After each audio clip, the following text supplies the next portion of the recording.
Haka Strait of Hormuz ka jingya kan at habdeng ka Iran bat ka United States kala nangjor. Kani ka jaka kadai ka bakong san ba namar bun ka umpriang perthai ka yat lingba nang ni.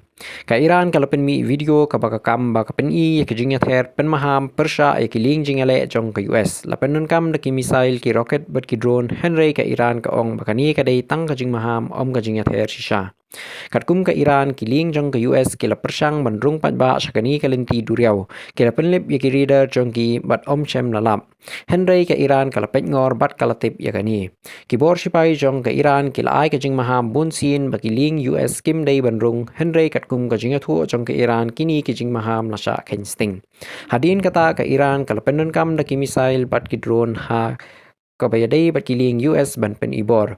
Kani kadai kajing pen I ba kalong kabala pen kre ban jubab lada don kajing yakan at. Henry na kaliang jong ka US bat kajing thu kalong ka bapher. Ka US kalakan tatlut yakini kajing kam bat ka ong ba om don jing ather ni jing apher ay.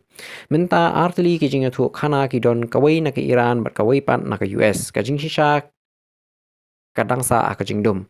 Kani kajing akan at kalong ka bakia namar ka Strait of Hormuz kadai kalenti ka babun kiling kit umpiang pertai kiat. Lada kajing akan at kan at kanang jur hang ni kala man kata ya ka yok akot jong ka pertai baro kawai. Ka US menta kadang persang ban yada kiling pat ba lingba commission ka balatip kum ka Project Freedom ka balasdang da Donald Trump. Henry ka Iran kala ong shai ba om don ling bala ban yat lingba kani ka chaka klim kajing menjur jong ka.